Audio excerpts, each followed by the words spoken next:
ဒီနေ့မှာတော့ဂျပန်နိုင်ငံရှိမွတ်စလင်တွေအတွက်သတင်းကောင်းတစ်ခုရှိပါတယ်။ပြီးတော့အစ္စလမ်အွမ်မတ်လူထုတစ်ရက်လုံးအတွက်လည်းဖြစ်ပါတယ်။ဘာလို့လဲဆိုတော့ဂျပန်နိုင်ငံမှာဗလီအသစ်တစ်ခုကိုခမ်းနားစွာဖွင့်လှစ်လိုက်လို့ပဲဖြစ်ပါတယ်။ယိုကိုဟာမာဗလီပါ။အတွင်းထဲမှာဘာတွေရှိလဲဆိုတာကျွန်တော်ပြပါရစေ။အမျိုးသားဝုတ်သူဝတ်ပြုရန်ကိုလက်တန့်စင်ခြင်းပြုလုပ်တဲ့နေရာအမျိုးသမီးကိုလက်တန့်စင်ခန်းလည်းရှိတယ်လို့အမျိုးသမီးအိမ်သားလည်းရှိပါတယ်။အခုကျွန်တော်တို့အမျိုးသားဝတ်ပြုဆောင်ကိုရောက်နေပါပြီ။လာကြည့်ကြပါ။မြင်တွေ့ရတဲ့အတိုင်းပဲဒီဗလီကအရန်ကျယ်ပြီးအရန်ကောင်းပါပါတယ်ဒီကော်စောကတော့ဝီဂါကလူတန်းထားတာပါဝီဂါကလူတွေဟာ TikTok မှာဒီ project ကိုတွေ့ရှိပြီးသူတို့ကဒီကော်စောကိုတကယ်ပဲလူတန်းခဲ့ကြတာပါဒီမီအလှကလည်းအင်ဒိုနီးရှားနိုင်ငံကဖြစ်ပြီးအင်ဒိုနီးရှားမှာကိုယ်တိုင်လက်နဲ့ပြုလုပ်ထားတာဖြစ်ပါတယ်ခင်ဗျားကဒီဗလီရဲ့တာဝန်ခံဒါရိုက်တာလားခင်ဗျာဒီဗလီကိုဘယ်လိုတိစောက်ခဲ့တယ်ဆိုတဲ့အကြောင်းနဲ့တိစောက်ပုံအဆင့်ဆင့်ကိုသိပါရစေတိစောက်တဲ့လုပ်ငန်းစဉ်ကအရန်ရှည်လျားခဲ့ပါတယ်အတားအဆီးတွေအများကြီးရှိခဲ့တယ်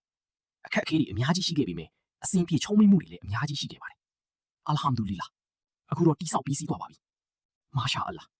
အလ္လာအရှင်မြတ်အလိုရှိတော်မူသည့်အတိုင်းလူတိုင်းရဲ့ကြည်စုကြောင့်အောင်မြင်စွာပြီးမြောက်ခဲ့တာပါဒါတွေအားလုံးဖြစ်လာနိုင်ခဲ့တာကအခုတော့အဆောက်အအုံပြီးစီးသွားပြီဖြစ်လို့အားလုံးကိုကြည်စုအများကြီးတင်ပါတယ်ဒါတွေအားလုံးကအင်ဒိုနီးရှားလူမှုအဖွဲ့အစည်းရဲ့ဝကဖ်သာသနာအကျိုးအတွက်လှူဒန်းမှုလားခင်ဗျအများစုကတော့အင်ဒိုနီးရှားလူမှုအဖွဲ့အစည်းကပါဟုတ်ပါတယ်ဒါပေမဲ့ဒူဘိုင်းကာတာကူဝိတ်တို့အပြင်အမေရိကနဲ့မလေးရှားတို့စီကလည်းအလှူငွေတွေလက်ခံရရှိခဲ့ပါတယ်မွတ်စလင်ရောမွတ်စလင်မဟုတ်သူတွေပါလာရောက်လည်ပတ်ဖို့ဖိတ်ခေါ်ပါတယ်ကျေးဇူးအများကြီးတင်ပါတယ်